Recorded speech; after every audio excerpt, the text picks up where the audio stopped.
Hey guys, it's Misti Burmeister here. Do you ever see people in your office and you think to yourself, if they would just show up on time to the meetings, or if they'd stop cutting the boss off, or if they'd just learn some social graces, and they'd probably be very successful. And they have a lot to contribute, but they just don't get it.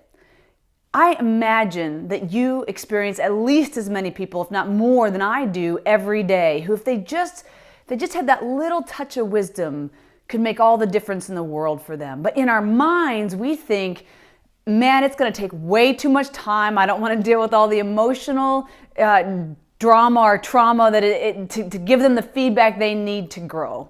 Well, I want to share with you one of the most special stories. It was fast. It was incredibly valuable for both sides. And again, it wasn't time consuming. It wasn't forever. And we have in our minds, I think, when it comes to helping somebody else, that it's going to take forever for them to get it, forever, and all that stuff. So I want to just share with you this quick story. There's a young lady who had all those same issues that I just talked about in the beginning. She cut her boss off, but then she didn't understand why nobody was listening to her, and she's brand new. There were some things that she was doing that was probably eliciting some of the comments that she was getting, so maybe setting some boundaries within the context of conversations would have helped her.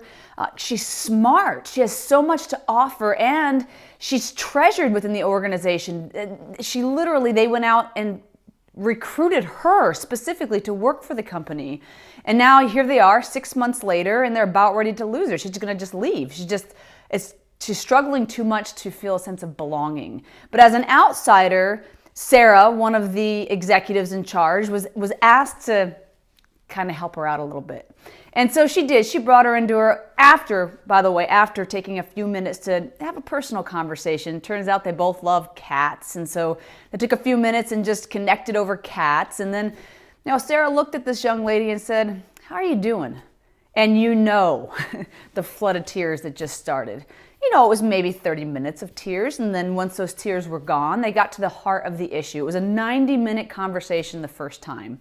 During that conversation, it was like, this young lady was saying how it's an old boys network here, all kinds of negative things about the organization that Sarah hadn't experienced. And here she is, an executive. She's had quite a bit of success. And so she encouraged her to do a few things, very specific actions to have a better impact on the people who are around her, and really to build her own career out, to be thinking about how she can contribute, and even more importantly, how she can have her unique voice be heard, rather than what she was trying to do, which is to meld in so that she can get along with everybody and find a sense of community at work. She was just struggling.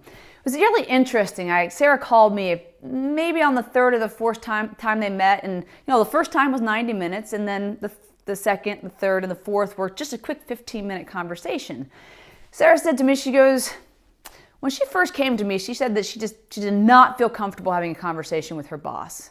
She goes, I asked her just today, do you feel comfortable to have this conversation about your plan for how to contribute with your boss? And the young lady said, yeah, absolutely. I'm ready. I'm going to go do it now.